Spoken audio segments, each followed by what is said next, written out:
This was, I think, a shameful and embarrassing, and to be quite honest, an unacceptable performance.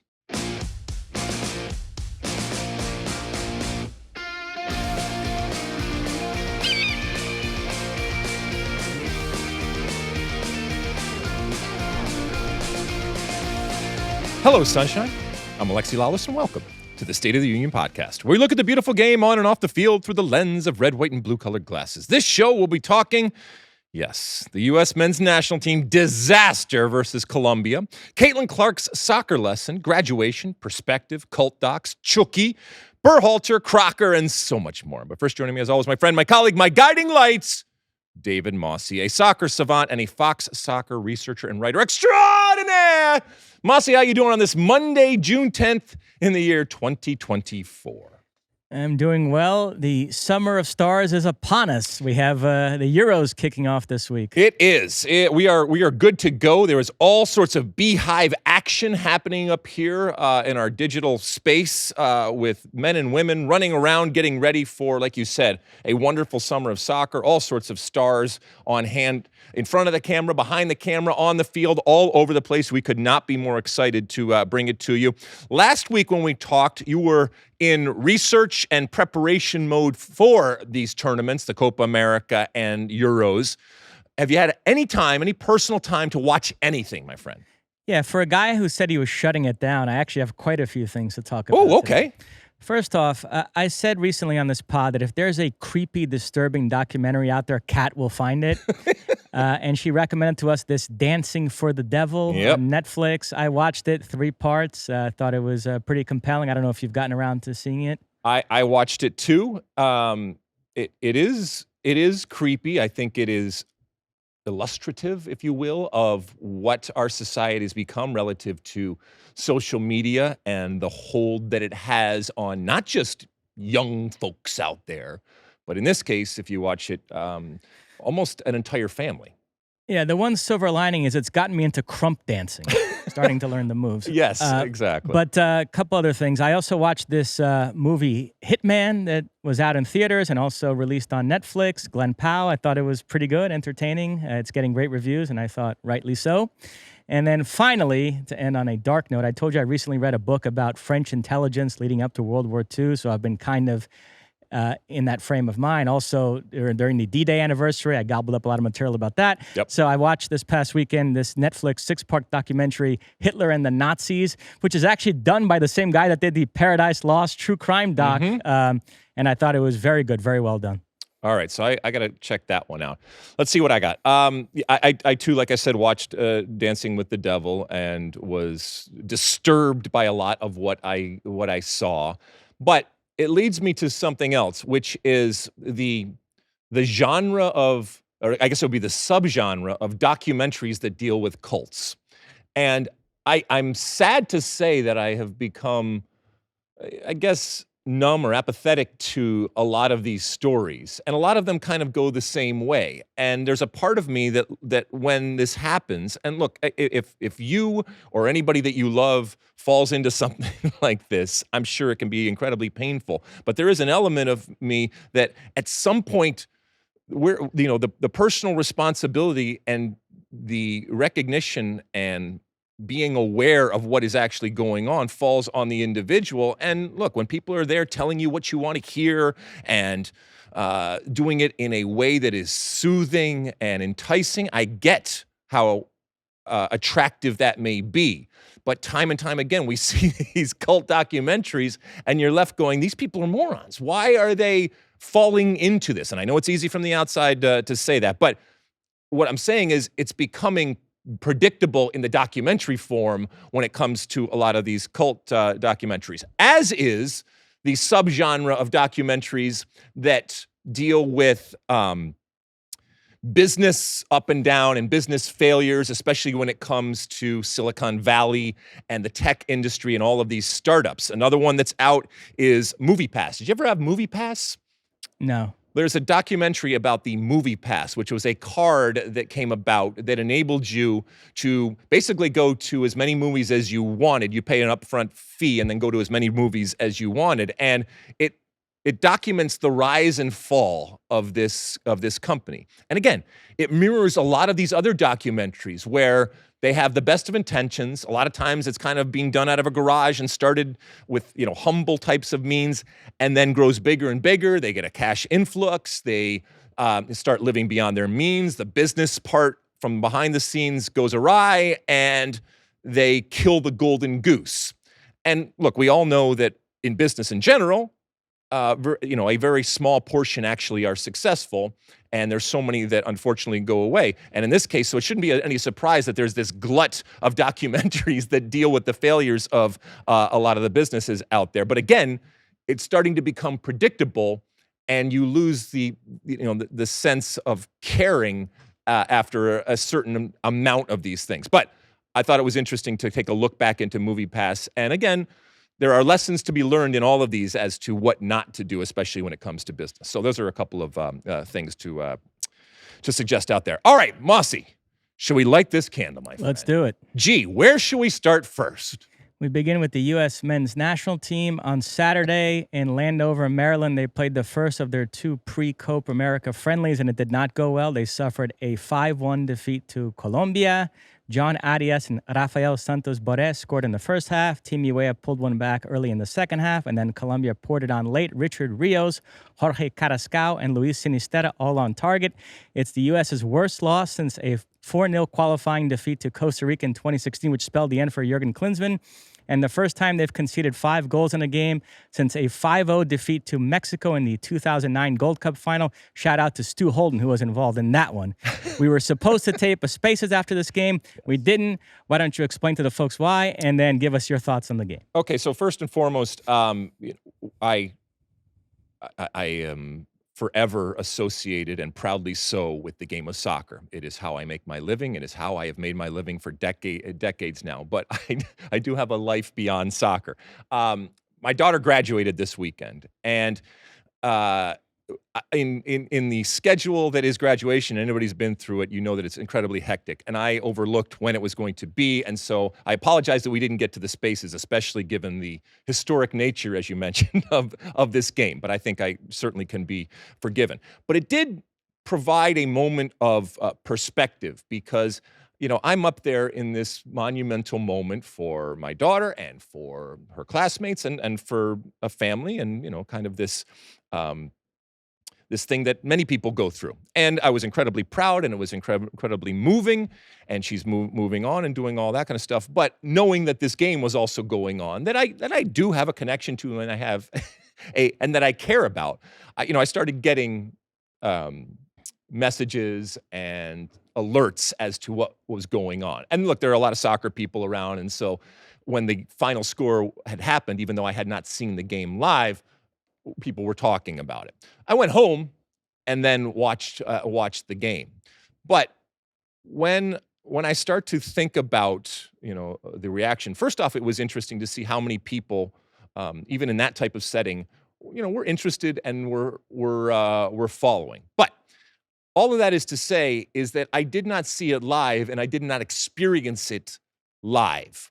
And a lot of the emotion, a lot of the passion, a lot of the vitriol was in the moment. And I'm not saying that it hasn't continued on since then, but there is a different type of experience when you watch something live and experience it with everybody, as opposed to when you go back. Now, I would love to say that I went back and watched the game and had a different visceral reaction to that performance and to that result. And I think it's more about the performance as opposed to the result, even the historic nature of it. By the way, I was never involved in a game to this magnitude in terms of a loss. So that's one thing that I can't be blamed for. Wait a second. 93 Gold Cup semis, 4-0 against Mexico at the Azteca? But that's not 5.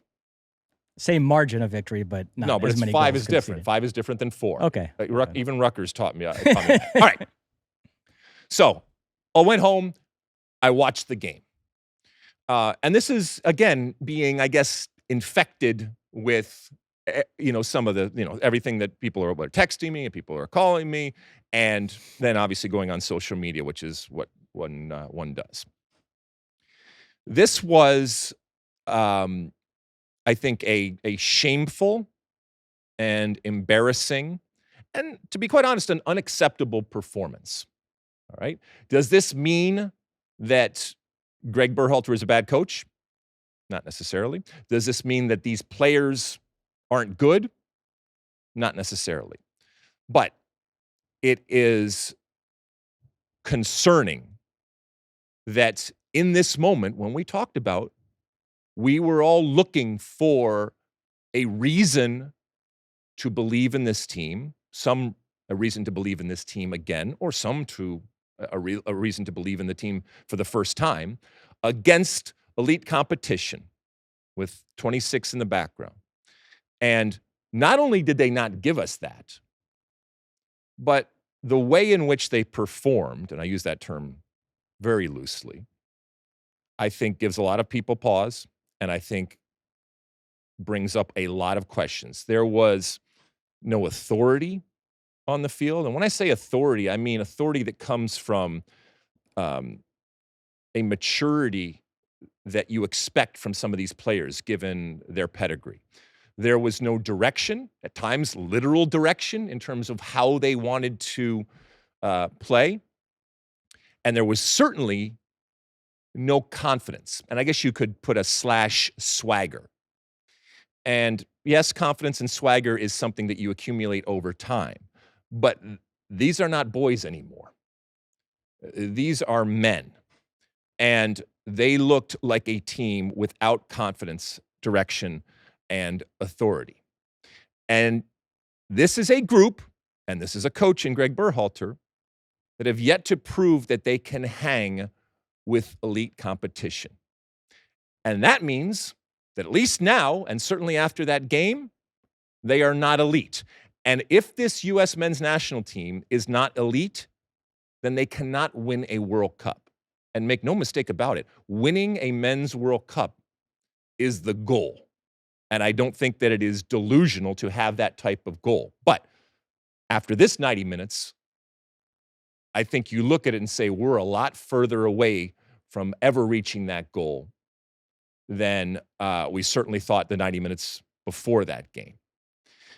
This also, Mosse, and we've talked about this a couple of times over the past couple of months, this looked like a complacent and comfortable team. And that, to me, is really concerning. Because if these players feel that they cannot be replaced, if these players feel that no matter what they do, they are fine in terms of being on the team and in terms of being on the field, then that is a problem, not just for them, but that is a problem for Gregg Berhalter. Now, I will talk about Gregg Berhalter in a second. I want to hear your thoughts here. But I will say this finally. Soccer, maybe more so than any sport, is for the players.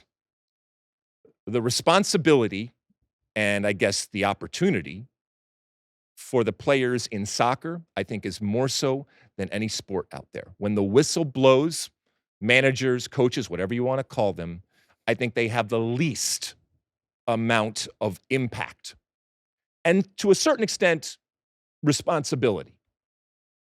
This was poor from the players on the field. And when they look around, they need to look no further than themselves and the other players that are in that room. They don't need to look at Gregg Berhalter. They don't need to look at Matt Crocker. They don't need to look at the media. They don't need to look at anybody but themselves.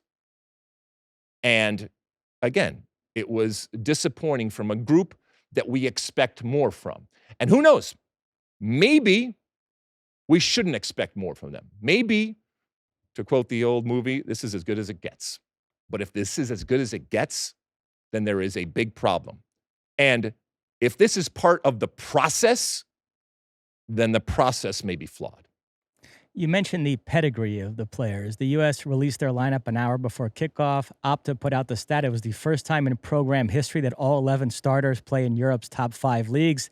There was a lot of puffing out of the chest over that, and it was somewhat ironic that they got drilled by a team that had only 5 of their 11 starters play in Europe's top 5 leagues and only 1 of the 5 goal scorers. The first 3 goal scorers for Colombia don't even play in Europe. They all played in Brazil, Arias, Boré, and Rios.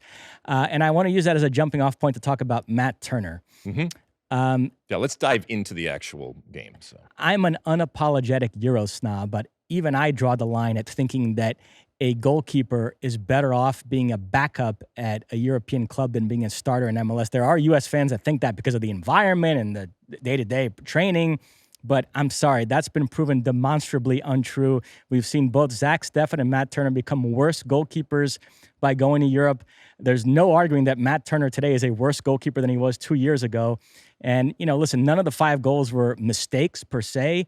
The Jamaica goal in the Nations League semis wasn't a mistake per se, but he's starting to let in a lot of could have done better on that one goals and goals that I think peak Matt Turner would have stopped. Matt Turner was once a transcendent shot stopper, and he's not that anymore. And that's an issue for the U.S. And we talked with Brad Friedel about this at the convention. It's something that U.S. goalkeepers have to be mindful of moving forward in terms of the moves they make to Europe, because putting yourself in a situation where you're not going to play is going to affect your form and is going to affect your play for the national team. I can't agree more when it comes to Matt Turner. Time and time again, I was saying, save the ball. And we have seen Matt Turner over the years save those. Is it easy, and is it a complete flub by the goalkeeper? No, not necessarily. But Matt Turner right now is not making those saves, those big saves that enabled him to come in and take that spot from Zach Steffen. And again, there are no sacred cows, including Matt Turner. He is not doing the job, and he is not living up even to the high bar that he set. And if you can't even be Matt Turner as Matt Turner, then there's a problem. When we go through this, this performance and this lineup, so Matt Turner wasn't good enough. The back line was not good enough in terms of the defensive abilities and coming out of the back and the playing out of the back. There was a real concern that there was this romantic notion, and come hell or high water, this team was going to do what they wanted to. And what was also concerning was that Colombia on the other side said, these stupid Americans, they're just going to keep making risky passes. They're going to keep forcing situations, and we are going to be the beneficiaries out of it. Jedi was overloaded at times on that right-hand side, on his left-hand side, obviously. Johnny, again, was the U.S. men's national team Johnny, as opposed to the club Johnny, which is what we need him to be. Gio Reyna was non-existent for the most part. And Colombia ultimately probably should have scored 7 goals, given the opportunities that they had. We were sloppy. We were slow out of the back. Bad first touches, back decision-making. Chris Richards looked disinterested, as he often does, but he also looked tired. And yes, you can talk about the Weah giveaway, and you can talk about the Cameron Carter-Vickers pass out of the back and Pepe not checking and all that kind of stuff. It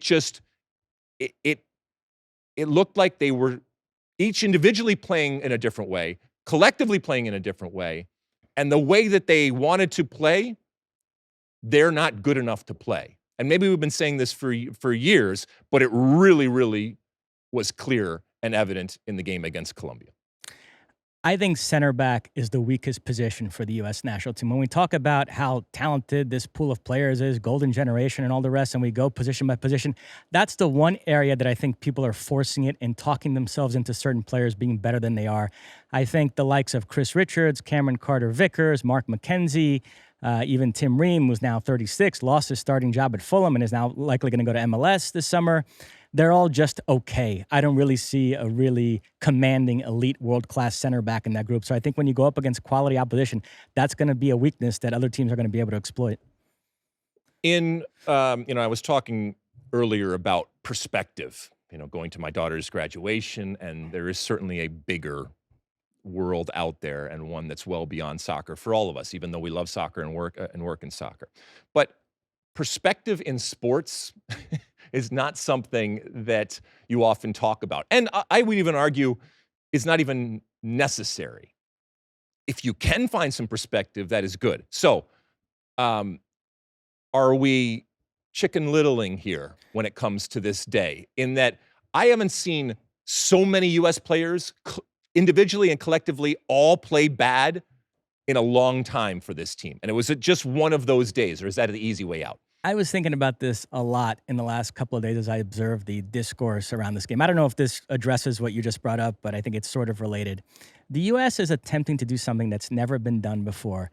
No nation outside of Europe or South America has ever cracked the elite of this sport. There have been 22 World Cups. They've all been won by Europe or South America.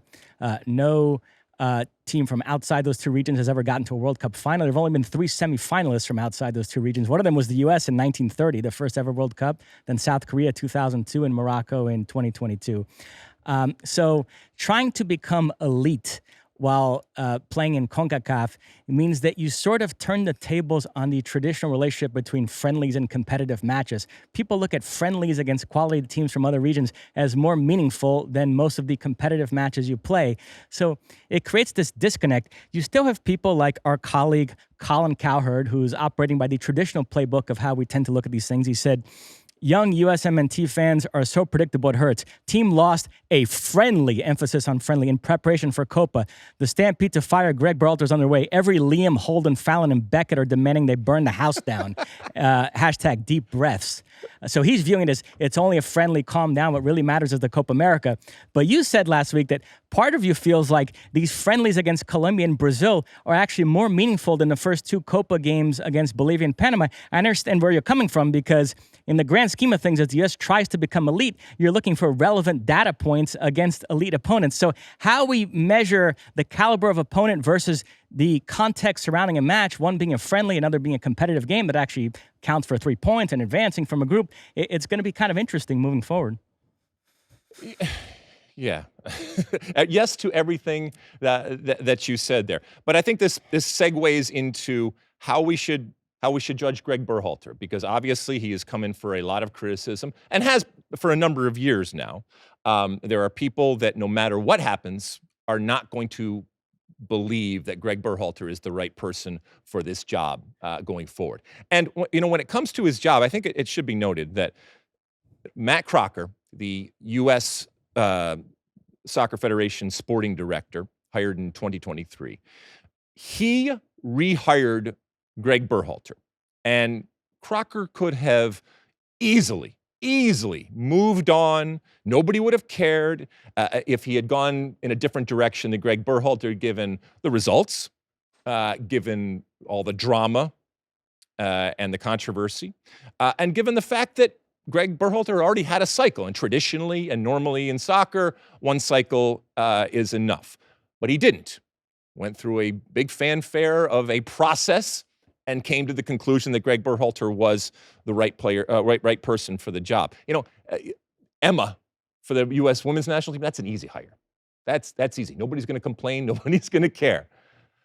But Gregg Berhalter, for Matt Crocker, that is his legacy. All right? Crocker is now forever tied to Berhalter.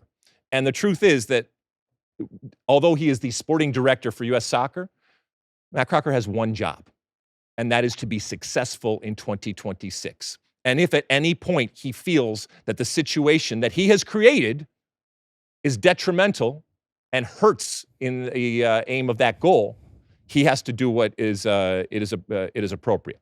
I don't think that he is right now looking at other options.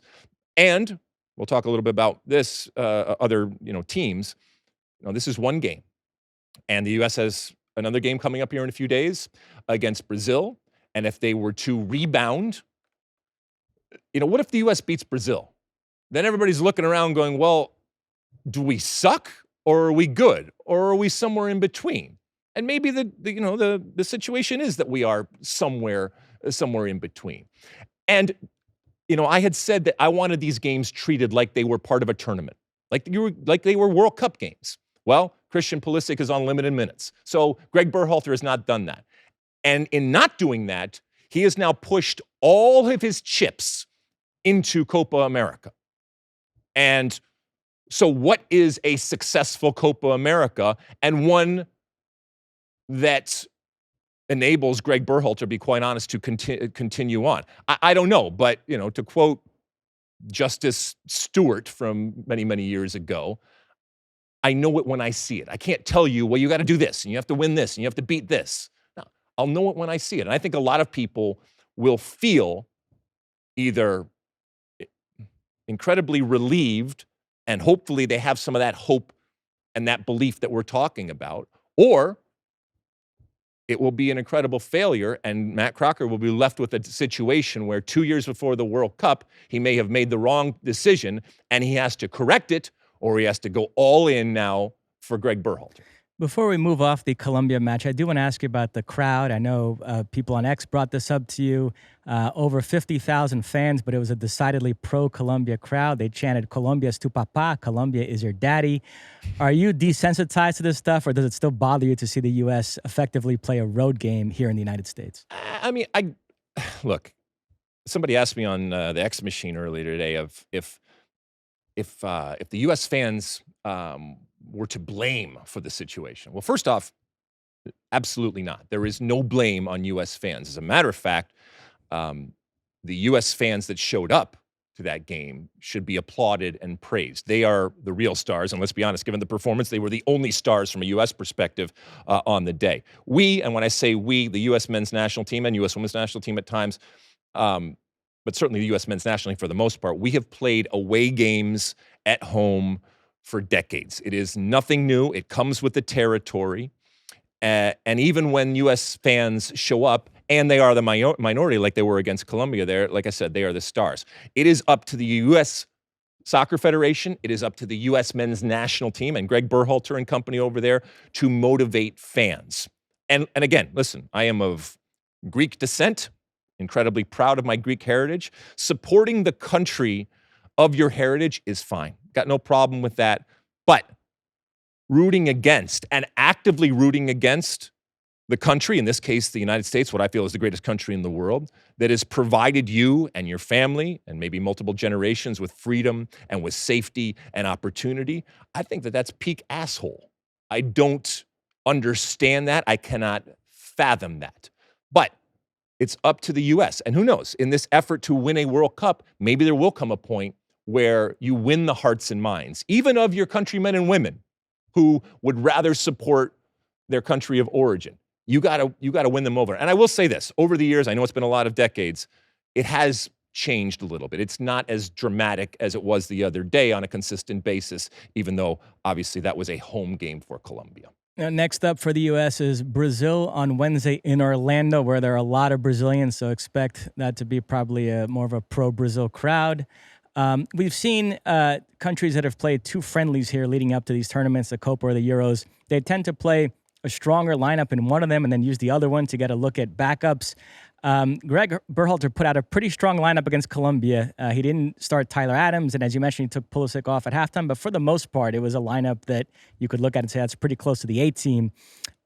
Coming off a 5-1 defeat and now facing Brazil, could he get away with rotating a lot here to get a look at different players? Or no, he kind of now has to put out his strongest lineup against Brazil and try not to embarrass himself. Yeah, again, you could have lost to Colombia, but the way in which you lost, I think, just ramps up that pressure on Gregg Berhalter.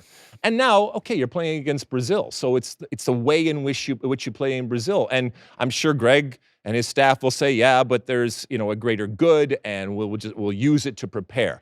And sure, if the option is winning Copa America or winning games against Brazil and Colombia before Copa America, yeah, I'm going to take that moment. I think that's more powerful, especially relative to 2026. The problem for Gregg Berhalter is, what if you do neither? You get the bed versus Colombia. What if it happens again against Brazil? Now you go into Copa America. You talk about all chips in. Now it's all chips in. And what if it doesn't go well in Copa America? And again, let's say you even get out of the group, and then you get your ass kicked by Colombia or Brazil, which is the way that it looks up. Or do you do really well in Copa America? And we're looking around saying, well, maybe there is a reason for the decisions that he has made. But again, I think he can't afford to continue to have bad performances against elite teams. And there's a lot of people, and I totally get it right now, that are saying, put up or shut up. Not just to Gregg Berhalter, and I'll finish it here, and it goes back to the players. Because you know, I certainly am critical, and more critical now of Gregg Berhalter than I probably have ever been in the past. But these players, they have been given everything. I will continue to say that. And yet, they are not reciprocating. They are not playing individually or collectively, I think, at the level that we expect and the level that they can play at. And maybe I'm delusional. Maybe a lot of us are delusional in terms of what this group actually is. Maybe it's not that golden, all right? Maybe it's another color. Maybe it's another metal out there. And if that's the case, then we have bigger problems. But if you are so good, you are playing in all of these different places. You have all of these resources. You have all these pathways. You have all of these different experiences that previous generations haven't had. And you're still not able to live up to stuff that we have done in the past. By the way, it's not even about doing stuff that we haven't done in the past. Right now, I'm just looking to equal stuff that we've done. We've gone to the semifinals twice in Copa America. After that game the other day, do you have any confidence that this team is going to the semifinals? I don't think there's a lot of people out there. So it's up to you, Gregg Berhalter, and more importantly, it's up to you players on the field to put up or shut up, because this is unacceptable. One bit of news the U.S. made ahead of this match, Berhalter said Sargent was unavailable against Colombia and was a doubt for Brazil and a doubt for the Copa America. So we'll have to keep an eye on that in the next few days, which is a shame because after Balogun got the start against Colombia, you would have liked to have seen Sargent start against Brazil and do a compare and contrast. Although I did think Balogun was okay, got the assist on the goal, almost scored in the first half. Davinson Sanchez cleared off. I thought he was one of the less bad players on the field for the U.S. Less bad. Hey, there we go. Instead of Gregg Berhalter with the States T-shirt, he should just have a less bad T-shirt on the sideline. Incidentally, Brazil played Mexico on Saturday, and they played their second-string lineup in that game. They're going to use the U.S. game as the dress rehearsal for the Copa America. So the U.S. will be facing, it looks like, a strong Brazil lineup. In that Brazil-Mexico game, Brazil led 2-0 mid-second half, looked to be cruising. Then Mexico scored 2 goals late to equalize. And then Vinicius and Endrick, who had both come on as subs, combined for a stoppage time winner for Brazil, 3-2 the final there. And speaking of Vinicius, he looked very good, by the way, after coming on. He looked like Real Madrid Vinicius. And I brought this up before. I'll bring it up again. Facing Colombia and Brazil in these two friendlies complicates a little bit the right back situation for the U.S. because Gregg Berhalter might want to have tried something more ambitious there, like a Timmy Weah. But when you're going up against Luis Diaz and Vinicius Jr., you end up going for the safer option, which was Joe Scally. And I thought Scally was okay defensively, but he offers nothing going forward. So that's where you really miss Sergiño Dest. And we'll see what Berhalter does on Wednesday. Would he experiment with a Mosse or a Weah in a game against Brazil where you're going to be pinned down in your own half for a lot of the game and going up against somebody like Vinicius Jr.? Look, I don't know how much of the chatter that Gregg Berhalter listens to or, to be honest, cares about. I think Gregg Berhalter is a true believer. We've seen it on the field in terms of, and at times frustratingly so, in terms of what he does. And I do believe that he has a plan. Given, again, only a 90 minutes, but a very, very bad 90 minutes, whatever plan that was, either he didn't impart it correctly to the players and or they weren't able to perform what he wants. And again, so he might have to, for lack of a better phrase, dumb it down. And I've said this before. If the U.S. men's team wins a World Cup, nobody's going to give a flying you-know-what how it's done. Nobody cares if it's romantic. Nobody cares if it's creative. Nobody cares if it's beautiful. All right? You know what's beautiful? Winning. And this team needs to find a way to win, regardless of how it looks. I will say, if you're going to move a player out of position to play right back, I think it would be Mosse because Berhalter seems to view McKennie and Weah as indispensable in other roles, so you'd be robbing Peter to pay Paul. Mosse looks to be the odd man out right now, so if he's not going to start in the midfield, you might as well try him at right back. He could be an improvement over Joe Scally, so it wouldn't surprise me if that ends up being the solution there. Get him on the field going forward. And look, there, no Tyler Adams, no Sergiño Dest, but you got it. We've talked a lot about the depth and the competition out there. Well, again, maybe we were wrong, and they're not listening to this, but I hope that these U.S. players feel, heat. It's all relative, right? Heat in a soccer sense from media, from fans, from a culture is relatively benign and warm relative to most countries and cultures out there. But I do hope that there is a inner pride and that there was a come to Jesus type of moment from Gregg Berhalter when they got back in and they looked around and at each other and at themselves after that performance. Because if it doesn't get better, I think it's a problem for 2026, but I also think from a Gregg Berhalter perspective, it's a problem right here and now. And for these players. To go back to Mexico, Brazil, as we transition to other friendlies, I don't know if you saw this, but Vinicius had this incredible nutmeg down the sideline, and you could see in the background even Jimmy Lozano cracking a smile at the move that Vinicius put on one of his own general players. appreciation for the match. I mean, and we've seen this now many times. It's what he does. He is an entertainer. He is a great player. But again, if you're an El Tri fan, right, having seen the last two games, you must be in this moment where, like, are we really bad or are we okay? So they played a lot of backups against Uruguay, got drilled 4-0. So then they felt the pressure to get a result against Brazil. So they played their strongest lineup there and really took that seriously as a real game. So you can see this contrast of how teams approach these friendlies. For Canada, Jesse Marsh era is off and running, and he put out a strong lineup in both games. They got drilled 4-0 by the Netherlands, but then came back and held France to a 0-0 draw. Pretty good result for Jesse. Yeah, and again, I was talking to producer Sean earlier, and he was reminding me of the 1980 men's Olympic hockey team. And they got their ass handed to before the tournament. So things can certainly change. You like to have all guns blazing going in. It doesn't always work that way. And sometimes tournaments are magical types of moments that don't always correlate to what happened before. And from a U.S. perspective, maybe you're hoping that's the case. That's the case here. And as we said before, and we'll do some picks here later on, there's a possibility the U.S. might be playing against Brazil or Colombia again. So if you got two times at Colombia, the chances of you beating them twice, especially how good they are slim. But so they've got their one bad one out, and maybe later on in the tournament, and in a tournament situation where that's all that anybody remembers, that's what happens. This El Tri team, I think a lot of people feel and have felt that this is the worst Mexico version of Mexico in a long time. And yet, they come out and they looked confident and they looked, successful, even though they ultimately lost the game against Brazil. And you juxtapose it with the way that they played that first game. And again, you're left saying, well, are we really that good? And maybe it just goes back to you got to take friendlies with a grain of salt. And really, until the whistle blows in an actual competitive environment, it's difficult and dangerous to analyze and to put too much stock and weight into these. That's quite the reference for Sean Sullivan to drop Miracle on Ice. I didn't think he had a clue about anything that happened in the previous century. Right? But listen, maybe he's been on that Wikipedia machine or something like that, going down rabbit holes.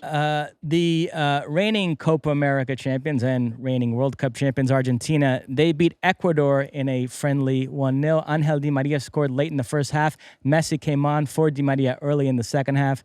Argentina looking very strong.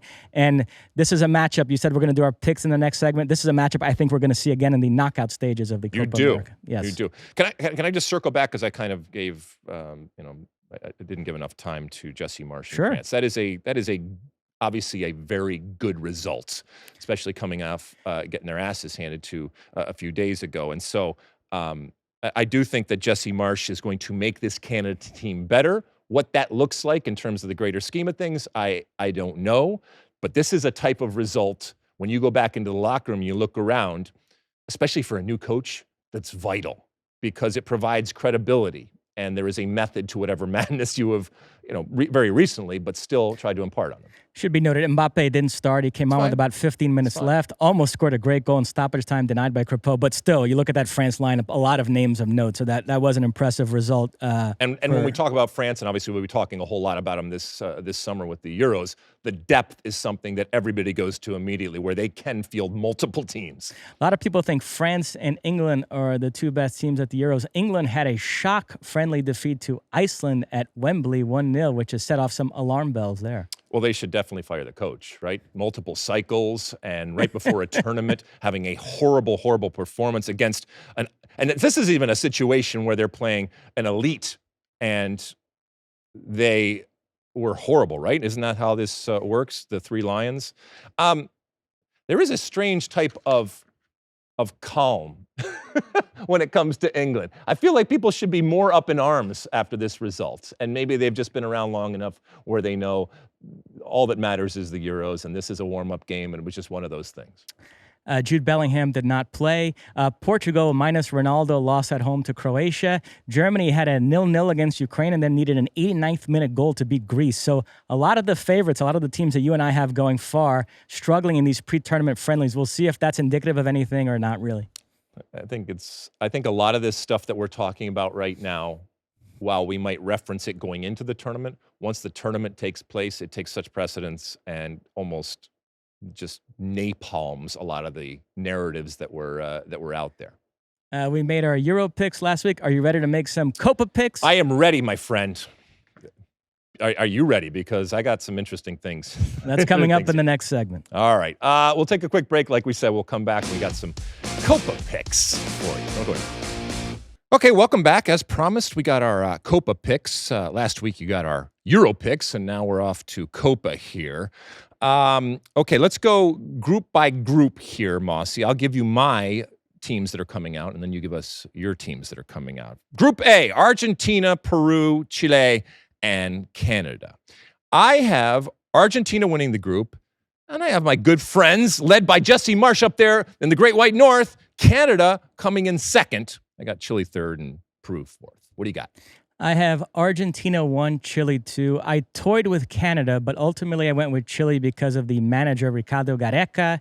He specialized in doing more with less. He got Peru to the 2019 Copa America final and to 2 other semifinals. He has great pedigree as a manager in this competition. I think he gets Chile out of this group. Okay, Group B, Mexico, Ecuador, Venezuela, and Jamaica. I have my friends Mexico, as much as it pains me, actually coming good in the tournament. A different version of El Tri showing up in the tournament. They come out first from this group. And then more CONCACAF coming at you. I have Jamaica coming in second, which means Ecuador and the Vino Tinto finish third and fourth, respectively. I have Ecuador 1, Mexico 2. I am super high on this Ecuador team. They're managed by Felix Sanchez, who coached Qatar at the last World Cup. Didn't fare so well, but kind of landed on his feet getting the Ecuador job. I love some of their personnel. I'm enamored with Kendry Paez, a teenager that's going to be heading to Chelsea when he turns 18. I think he's going to be one of the breakout stars of this tournament. If he was Brazilian, he's a guy we'd be talking about like we do Endrick. He's that good, but because he's Ecuadorian, flies under the radar a little bit. Obviously, Ener Valencia up front. We know his pedigree in major tournaments. Moises Caicedo in the midfield, Hincapié at the back. So they've got some players. I think they're the class of this group. And then I'm pretty down on Mexico, but they landed in a group that I think they can get out of. Although Venezuela can be frisky, I am going to put Mexico second and have them advance. And you're not giving Jamaica any chance, huh? I am not. You think because they're just not good enough, or because the turmoil that we've seen? Leon Bailey. I don't know what's going on there. Okay, that's cool. All right, Group C, USA, Uruguay, Panama, and Bolivia. Again, I have the USA completely throwing out the results from before the tournament and finishing first. Keep in mind that they play Uruguay as the third game. So I got USA finishing first, then Uruguay, then Panama, then Bolivia. I am a Marcelo Bielsa groupie, as you know. So yes. I have Uruguay winning this group and faring very well in the knockout stages, as you'll find out in a minute. And then the U.S. finishing second. Even Berhalter can't screw this up with Panama and Bolivia as the other two teams in the group. But yeah, Uruguay with Darwin Nunez up front, even some Suarez sprinkled in, guys like Valverde and Bentancur in the midfield, Araujo at the back. I think they're loaded and primed for a big summer.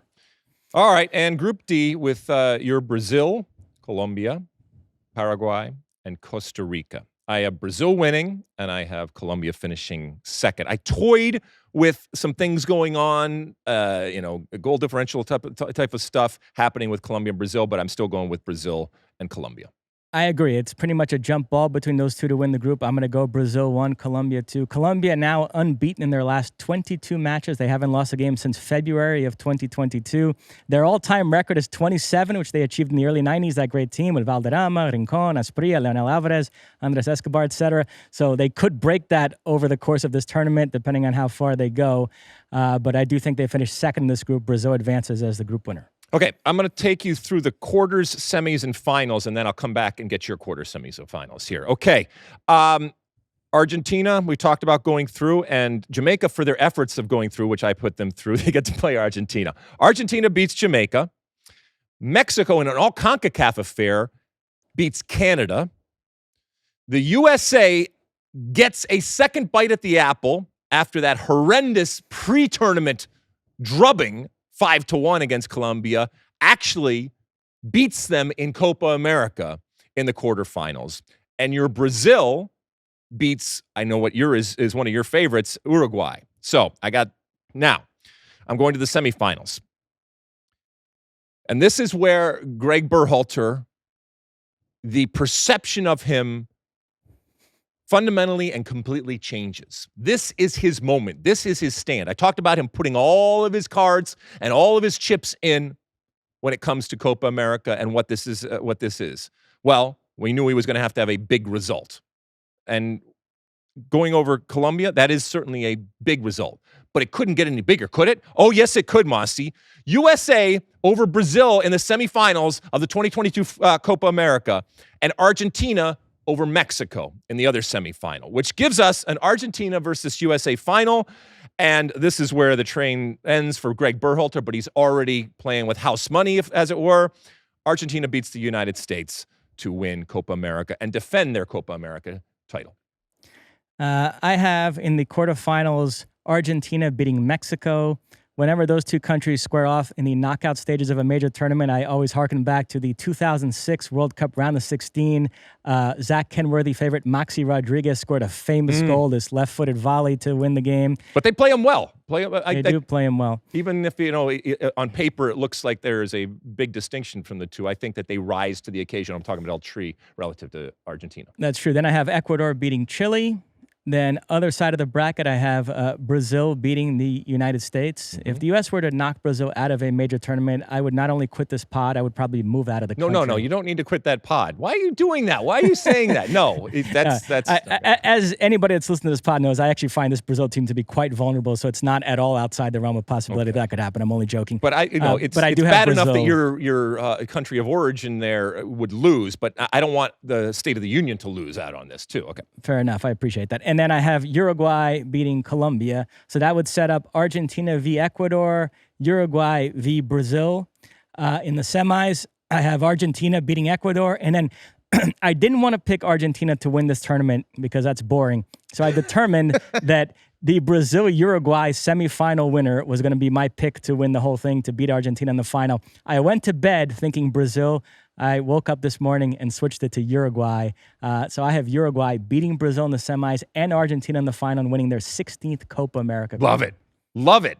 Love it, love it, love it. Okay, cool. Well, we'll see if your Uruguay love pans out here when it comes to this summer. I love it. I love it. Well, it gives a lot of people out there something to dig their teeth into. And let us know what you think, because I'm sure that there are people out there that are banging their head and screaming and yelling and saying, this is ridiculous. How could you possibly pick it? Well, you know what? You got your own picks. So tell us what you think. Anything else, Mosse? That's it. All right, let's take another quick break. When we come back, it's time for Ask Alexi and my one for the road. Don't go anywhere. Okay, welcome back. It's time for Ask Alexi and my one for the road here. Keep in mind that our handle out there on all the social media platforms is SOTU with Alexi. You can use that hashtag AskAlexi out there, or you can call our State of the Union podcast hotline, which is 657-549-2297. That's 657-549-2297. Mosse, what do the folks want to know this pod? We have a voicemail. Let's take a listen. Hey, Alexi. Hey, Mosse. This is Chase from Gretna, Nebraska, and I'm calling in to kind of talk about the future a little bit, and possibilities moving forward. Obviously, I'm calling after the Colombia game, so not our best showing, and there's a lot of speculation moving around of Gregg Berhalter's future. And right now, I'm still on the side of keeping him. Obviously, though, a few more results like that, and there's going to be the U.S. are going to be moving in a different direction. But there's a lot of people that have already moved on, and there's a lot of names out there that people are throwing around. And in my opinion, a lot of them are not realistic names, nor do I think that they're very good fits, especially this close to the World Cup. They're just not realistic. And when I think about possibility of coaching candidates moving forward, what I hear a lot when you think of U.S. coaches, obviously Jesse Marsh has gone to Canada. Then you also think of a lot of people bring up Bruce Arena, who I think might be an option. But there's one name out there that I feel like should maybe get mentioned a little bit more, and that's Bob Bradley. So my question is, if the U.S. job does open up, what are your opinions about Bob Bradley possibly getting another turn as U.S. coach? And then Bruce Arena, he's out of a job right now. Secondarily, what are your opinions on bringing Bruce Arena back around for the 2026 World Cup? Okay, Chase from Nebraska. First off, this calm-tempered, even-keeled, mature approach, you need to get that out of here. That's not what sports are about when it comes to the job. All right, but your suggestion of Bob Bradley, I don't think that is even remotely a possibility, nor do I think that it should be. Bruce Arena, I guess, could potentially be there because he's just kind of waiting in the wings. I do think that if a change is made, especially with Matt Crocker, he's already shown with Emma Hayes, a willingness to go out there and to get whether he thinks it or not, what the consensus is a great coach. And again, just because you were a great coach somewhere else doesn't mean that you're going to be a great coach where you're going, but you're hedging your bets based on the track record. Yeah, I don't think that Bob Bradley is the answer. If there is a change made, to your point, Chase, I'm not even sure that Bruce Arena is the answer. I mean, he had the opportunity to come in. Now, it's a little different in that this isn't necessarily an emergency situation. 2 years seems like a long time. It's not necessarily a long time, but the emergency situation back then was Bruce Arena coming in and trying to qualify the team, which ultimately he failed at doing. I think that there is a gravitas that Bruce Arena would bring to this situation that I do think actually could be beneficial. I don't think that this is going to happen, but that type of reverence, that type of maturity, I think juxtaposed with what Gregg Berhalter is, and Gregg Berhalter can't be that type of coach. Many years from now, he may be, but he can't be that type of coach. I do think that there's something to be said for that. I think ultimately that if a change were to be made, it would be made and they would go out and they would get for lack of a better word, a foreign coach and somebody that the masses feel is appropriate. I don't care where the person is from. I don't care if it's a guy or a girl. I don't care where they were born. I don't care what their background is. I care that they are able to come in and to a certain extent put the fear of God into this team and motivate them in a way, individually and collectively, that gets them to play up to their potential. And I don't know ultimately who that is. The whole thing, there's a whole, I don't know if you've seen this, Mosse, there's a whole narrative out there about the money that is spent. I never saw the Federation ever talk really about the money. I mean, not that they can go out and spend $100 million or anything like that, but money has never really been an obstacle when it comes to a coach. And they have to be prudent, and they also have to recognize that whatever they do for the men's team, they have to a certain extent, do for the women's team, and that's part of the situation right now. But I don't think that money is an obstacle when it comes to a coach. It's really about who's going to be the best fit, who's available, who can come in. And just because you, like I said, were successful somewhere else doesn't mean you're going to be successful. Do you see any situation happening where a Bob Bradley or a Bruce Arena were called back in? My question for Chase is Bora Milutinovic unavailable? Oh, Chase likes wow. retreads, huh? Wow. Yeah, Wow. no, I agree with you. If Berhalter flames out, it'll be a foreign manager. I could see Wilfred Nancy getting some consideration. His stock is high So right why? now in American soccer. Just because he's hot? Because he's hot. Okay. But when we had... Why is Wilfred Nancy a better coach than Gregg Berhalter?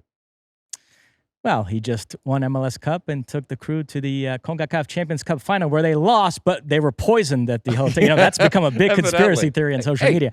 Can't win the big game when it comes to CONCACAF Champions Cup. Incidentally, when we had Doug McIntyre on last time, I did ask him if a Mourinho or Klopp was interested in the job, would U.S. Soccer be able to afford that level coach? And Doug said, based on off-the-record conversations he's had, they would find a way to make it work, sponsors or whatever it took to raise the money. Of course they would find a way to make it work, but it doesn't necessarily mean that it would work. And between those two, as strange as it sounds, I think I'd rather have Mourinho than Klopp. Coming from, it's hard. This is not yet an elite group of players, and you are going to be in a situation that for many of these coaches they have never been in. Either they've never coached internationally, or they've never not coached the elite of whatever situation that they are in. And that's a very different type of coaching out there. But good question, Chase. But I don't think that Bob Bradley is going to happen. What else we got? Next up, I requested this. We have the X post by San Diego FC. They are the expansion team that will join MLS next season. And it was them welcoming Chucky Lozano and announcing that they have agreed a 4-year contract for Chucky. It sounds like he'll play the first half of the next season with PSV and then join San Diego in February of 2025 in preparation for the start of the 2025 MLS season. And this is occurring against the backdrop of a larger conversation going on with MLS right now. We know that they have wanted to move away from the retirement league stuff and sign younger players. They've done that, and I think overall it has been for the betterment of the league. But there is this growing feeling that they've gone maybe a bit too far in the other direction. I know for a fact that in conversations between MLS and Apple Execs, it's been brought up that Inter Miami aside, MLS is lacking a bit of star power right now. If you look across the other 28 teams, there aren't that many move-the-needle global stars. So all of a sudden, you're starting to see Olivier Giroud heading to LAFC. It sounds like Marco Reus to the Galaxy, Chucky Lozano to San Diego, and I think we could see a couple more signings like that in this window. So it is interesting, MLS trying to find that balance and, again, embracing the value that these stars have in attracting casual fans to the league. I mean, the concept of stars and names and selling them and using them is nothing new. And by the way, it's nothing new in soccer or business for that matter, and certainly when it comes to the sports industry out there. And again, I think you are doing a disservice and not doing your job if you don't utilize the stars that are out there. And in this case, I think that this is a logical type of partnership and a signing that just makes sense on multi different levels out there. Mosse, I'm glad that you brought this up because I think that this will dovetail into what I wanted to talk about for my one for the road, and that is stars. And that is, in particular, one of the biggest stars right now in the world of sports, and I guess even the cultural world out there. So this is someone that has transcended the game, and in this case, we're talking about the game of basketball, and that's Caitlin Clark. You know this young woman? I do. So she's been all over the news here, and it got me thinking about stars and what they mean, and to your point, how you use them. And I was on there, the old X machine over there, because X machine is a outlet for opinion about everything. And everybody's got an opinion. And in this case, everybody has a platform and, to a certain extent, a megaphone to espouse it. And I went on X and I said, and I'll read it verbatim here, I don't know enough about USA women's Olympic basketball to know if Caitlin Clark's omission is a snub. But I do know that right now, she would be the only reason I would remotely care about USA women's Olympic basketball. That is how powerful a draw she is. Now, I put that out there into the ether, and as often happens, it comes back tenfold. In this case, 100-fold. People were not happy with me commenting about basketball, in this case, women's basketball, in this case, U.S. women's Olympic basketball, and they certainly weren't happy in what they perceived as the negative way in which I commented about it. it got me thinking about the way that we think about American soccer. And I've been around a long time, Mosse, as you remind me and everybody reminds me. And so I have seen what American soccer has become. And I have, to a certain extent, become numb to some of it. And the irony is that, this blowback that has come from telling people what the truth is. And the truth is that I don't watch women's basketball. I don't watch basketball. I don't care about basketball. Now, when you say that, everybody clutches their pearls. Yet from a soccer perspective, I've been listening to people say this for years when it comes to soccer, to my face even. And so this oftentimes American ambivalence and even outright dismissal towards soccer is nothing new, something that we all know well. And it comes with the territory. And the onus is on soccer to come up with reasons to convince people to care. And the onus in this case is on basketball, women's basketball, Olympic basketball, to come up with reasons to care. Because if you only want the people that are there, then you're never going to grow. You're never going to expand. You're never going to evolve. And we don't want that from a soccer perspective. I'm sure that basketball doesn't want that. When I think about what's happening with Caitlin Clark right now, it blows my mind. You have this golden goose. And so many people now are trying to kill it, which is insane. And, there was a writer, a basketball writer, because hell hath no fury like the women's basketball community out there, especially if somebody from the outside comes in. And we see this in soccer too, where we gatekeep and we're snobby and we're elitist about it. And this writer named Lindsay came back and said, wow. And she quoted me saying that I wouldn't remotely care unless Caitlin Clark was there. And she said, that's a hell of a statement, especially from someone who's an analyst of the women's U.S. soccer team. What are we doing here? We don't care or support our women's team unless Caitlin Clark is involved? Yeah. Yes, exactly. And when people say the same thing to me about soccer, I don't have a hissy fit. I don't get angry. I don't call them names. I take a few moments, maybe try to convince them about how beautiful the game is and how inviting the game is and how much you might enjoy it. And then I move on, oftentimes to the wonderful refrain of Bonnie Raitt, who's saying, I can't make you love me if you don't. My point is, it's a really interesting position to be on that other side. And I'll be honest with you, it's kind of fun to be on that other side for a change. But if I can give basketball, in this case, women's basketball, any advice, don't waste this opportunity. Harness it. Use it for all it is, because it will be fleeting. And we've seen this in soccer when it comes to Freddie Adu or David Beckham or Landon Donovan or, the list goes on. Mia Hamm, the list goes on and on and on. All right? You'll get people into the tent, and many will come there for whatever reason.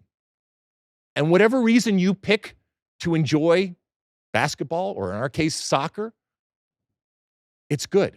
My reasons are my reasons, and your reasons are your reasons. And if you like soccer because of washboard abs or good-looking people or long hair, that's as good as me liking soccer for a beautiful pass or a beautiful cross.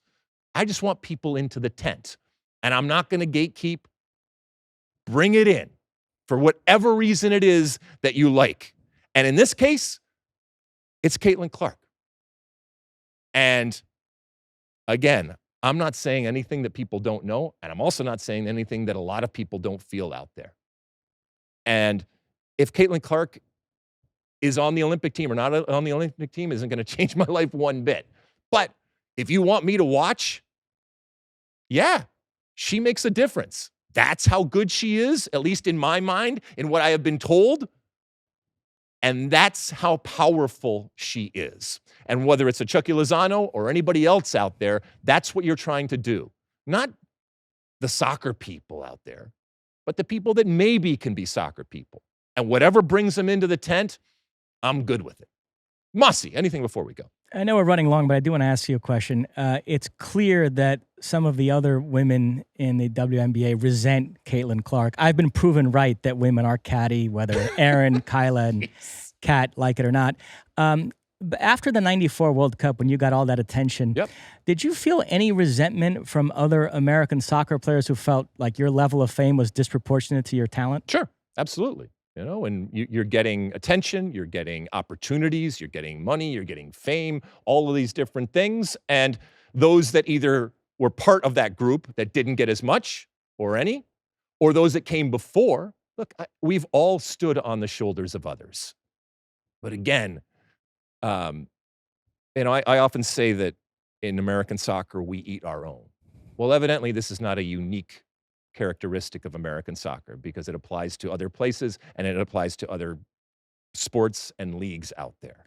And it's just so defeating, ultimately. And so you have to be able to get past that. Not since Isaiah Thomas, 1992, has there been a more controversial omission from a U.S. Olympic basketball team. I'm not sure if Michael Jordan had anything to do with this one, but Caitlin Clark will not be in Paris this summer. But the thought that because I don't like basketball, I can't broadcast or report or talk about women's soccer, that's insane. That is insane. So, look, I'm going to keep talking about women's soccer. I'm going to keep talking about basketball too. And guess what, Lindsay or anybody else out there, go ahead, talk about soccer. Whether it's at a high level or a low level or anywhere in between, I give you complete carte blanche to talk about soccer till your heart's content. And I'm not going to judge you for it. As a matter of fact, I'm going to embrace you for it. All right, wonderful. Anything else, Mosse, before we go? That's it. It's been a hell of a interesting first show of the week, and this week is only going to get better, as we said. We have all sorts of stuff to look forward to, including starting this Friday, this incredible summer of soccer with the kickoff game of the Euros 2024, and then segueing next week into our coverage of Copa America. So fun things ahead. Hopefully better things ahead when it comes to the U.S. men's national team. It's a really, really interesting moment that we are in right now. Let us know what you think. Keep downloading, subscribing, rating, doing all the different things that you do. We will talk to you again later on this week. And then, as I said, right into these tournaments, these dual tournaments happening. Just wonderful, wonderful things.